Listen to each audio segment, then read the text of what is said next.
Down with Royal Dutch Shell CEO Ben van Beurden. Here's what he said about what happens when Iran's oil hits the market. It's a little bit hard to predict for an outsider because we have been out of Iran for a long time what will actually happen. A lot of talk about 1 million barrels of new oil coming on. Well, actually, the world is going to need that 1 million barrels. That's less than 1 year demand growth. And today, Shell is holding a investor day. They are expected to talk up the dividend and the stock buyback plan. Joining us right now with more on oil is Tom Kloza. He is an oil analyst from OPIS. Good to see you, Tom. Thanks so much for joining us. Nice to be here. Your assessment of Iranian oil coming to market. Well, I think it's going to come on the market when it's most messy, which is after the winter time. And immediately they'll be able to put about 1 million barrels a day of extra oil that they've had in storage. Not all of it very high quality. And then after that, it'll graduate or so. But it's going to be hitting a market that's possibly in recovery, and it might set it back again.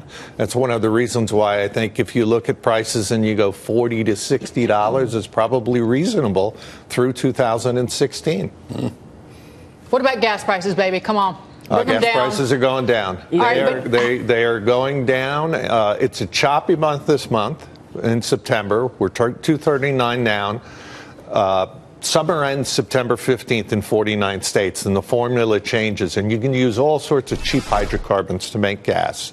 So I think that somewhere between Columbus Day and Thanksgiving Day, a lot of people be bragging about, I bought $1.98, $1.89, or whatever. What happens on September 15th? How does September 15th, we go from essentially a gluten-free gasoline in the summertime to where you can use all sorts of cheap hydrocarbon flours and stuff. It's Twinkie gasoline. It is like Big Mac Twinkie gasoline. Yeah, it's tough to make the summer gasoline, but it's not tough to make the winter gasoline. You can use things like butane, which you might associate with a lighter or somebody freebasing, but it's cheap stuff. Oh, wow. It's cheap stuff. I would not have gone there, but okay. How many states under $2 on average by the end of the year? Oh, I think we'll probably see half the country under $2 by the end of the year. And I think almost every state, even California, in December or so, they'll be able to buy it if they want to stay in line. So what's the impact of that? What's the impact of oil and gas falling to the extent that it is? I think the impact has already been registered on losing jobs in the shale business. I don't think it gets too much worse than that. I think the impact for the consumer is they have about $60 more to spend every month this year. A family, probably a little bit more.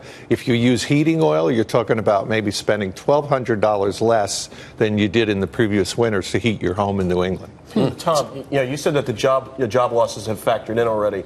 So does that mean that the producers, especially here in the U.S., are already accounting for these 1 million barrels coming from Iran? Well, they're not necessarily accounting for it. I'm sure they're hoping that everything will be tied up and they won't see the Iranian oil. But, it was very sloppy shale production. You were getting the vendors that were delivering hot dogs for, let's say, the Yankee Stadium vendors at $12 a shot. So they've really cut costs. Costs are coming down 25-30% a year or so. So whereas shale was break even at $45 or $50, in a lot of places they're discovering how to get it to $25 or $30.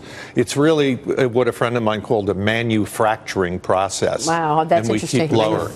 But that also perpetuates drilling. I mean, people, if the cost curve is going lower, they're going to keep producing, are they not? They are, and they'll be concentrating on the really good plays like the Permian Basin and West Texas and North Dakota. Some of the stuff in the Rockies, not so much. And I think our dream of discovering shale in New Jersey is probably over. Let me ask you, so we can raise the whole state and just use it to get oil? Easy. we just had the CEO of Shell on, and he's in New York today to do an analyst meeting, investor day with his analysts, and he's basically going to say that the dividend is not in jeopardy, the buyback plan is safe.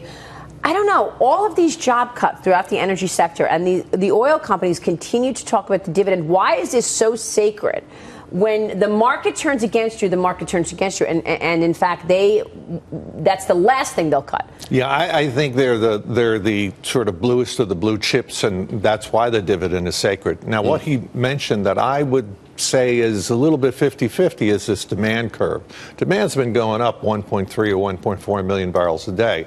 Now, with everybody rubbernecking at China right now and what's happening in China, that could really change the calculus for that. The demand will go down. It could go down. I mean, all of the demand growth is in India and China. You look at India and China, they have the possibility of 50 million more vehicles between now and 2020. That's where the growth comes. That's a really good point. Tom, good to have you on the show today. Thanks. Go Giants. Thanks. Tom Go Giants. Kloza. This is right. Violent riots in